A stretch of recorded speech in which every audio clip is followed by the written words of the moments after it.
ఒకసారి ఇది గమనించండి సార్. ఇది తోట నవధాన్య కంపెనీ వాళ్ళది రీసెర్చ్ వెరైటీస్. తోట సుమారుగా నా హైట్ ఉంది అంటే 5.5 5.5 అడుగులు హైట్ తోట ఉంది. ఇది మనం ఒకసారి కాపు చూసుకుంటే చూసుకోండి సార్. కాపు కింద నుంచి కాపు వస్తుంది. మనకి నేల నుంచి జస్ట్ ఒక జాన కూడా ఉండి ఉన్నట్టు బెత్త లోపే కాయ స్టార్ట్ అయింది. మనకి కింద మొత్తం పండుగ అయిపోయింది సార్. ఒక స్టెప్ కాసి ఉంది కింద అంతా. సెకండ్ స్టెప్ చూసుకున్నట్టయితే మొత్తం మళ్ళీ రెండో మనకి పచ్చికాయ ఉంది. కింద ఒక స్టెప్ కాసింది, సెకండ్ స్టెప్ వచ్చింది. మళ్ళీ మూడో స్టెప్ చూసుకోవచ్చు. కొసదాకా కింద మొదటి నుంచి పై దాకా పండుగాయ ఉంది, మధ్యలో పచ్చికాయ ఉంది. మళ్ళీ పైకి వచ్చేసరికి అంత సన్న పూత పింద మీద ఉంది. తోట మొత్తం తిరిగి చూసుకోండి. ఎక్కడ కూడా ఇది వచ్చేసి 3 ఎకరాలు పెట్టండి తోట. 3 ఎకరాల తోటలు ఎక్కడా కూడా వైరస్ గాని నల్లి గాని చూద్దామన్నా లేదు. కాయ సైజు బాగుంది, కాయ కలర్ బాగుంది. ఎక్కడ తాలు శాతం అనేది చూద్దామన్నా లేదు. పచ్చికాయ పండుగాయ కానీ క్వాలిటీ సైజు సేమ్ సైజు.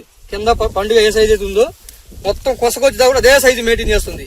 ఇంకొకటి కాయ దబ్బపాటు బాగుంది, కలర్ బాగుంది. కాయ యొక్క తొడెం కూడా చూసుకుంటూ చూడండి ఎంత పొడవు వచ్చిందో.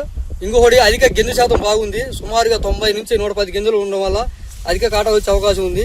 అన్నిటికంటే గొప్ప విషయం ఏంటంటే సార్, దీంట్లో నాటు వెరైటీ ఈ సంవత్సరం ఉన్న వాతావరణ పరిస్థితికి బాగా తట్టుకొని 5.5 అడుగులు హైట్ పెరిగి కాపు కింద నుంచి కాసుకుంటూ వచ్చే గుణం ఉన్నది. రైతుకి అంత గట్టిగా ఎందుకు ఉపయోగపడుతుంది చెప్పేది ఏంటంటే, రైతుకు కావాల్సిన లక్షణం ఏంటంటే నాటు వెరైటీలో తోట పెరుగుదల.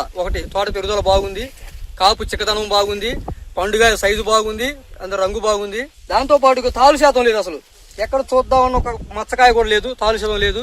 ఇంకొకటి అన్ని రకాల రోగాలను వైరస్ ను తట్టుకునే వెరైటీ ఇది. దాంతో పాటు అన్ని రకాల నేలలకు, అన్ని రకాల వాతావరణ పరిస్థితులకు తట్టుకునే వెరైటీ ఇది. నవధాన్య కంపెనీ తరపున ఈ సంవత్సరం మనం మార్కెట్ లో కొత్తగా ఇవ్వబోతున్న వెరైటీ ఇది. Research variety. కొత్తగా నాటు వెరైటీలు వేసుకునే రైతులకి నమ్మకంగా ఉపయోగపడే వెరైటీ ఇది ముందు నాటికి. ఎందుకంటే గతంలో మనం చూసాం, మన కంపెనీ నుంచి ఎన్నో వెరైటీలు వచ్చాయి. ప్రతి ఒక్క సంవత్సరం ఎటువంటి రోగాలను సరే తట్టుకొని నిలబెట్టి రైతులు ముందు నుంచి నడిపించిన వెరైటీలు మన కంపెనీలో చాలా చూసాము. అదేవిధంగా ఈ సంవత్సరం కూడా మన మార్కెట్ లో రైతుల్ని ముందు నుంచి నడిపించడానికి నవధాన్య కంపెనీ వారు కొత్త వెరైటీ ఇచ్చారు ఈ సంవత్సరం. నవధాన్య రీసెర్చ్ వెరైటీ అనేది కాపు కింద నుంచి వచ్చింది, పైదా కాపు కాసే గుణం ఉంది. ప్రతి ఒక్క రైతులు ఈ వెరైటీని వేసుకోవాలని మనస్ఫూర్తిగా కోరుకుంటున్నాము. ధన్యవాదాలు సార్. థ్యాంక్ యూ అండి.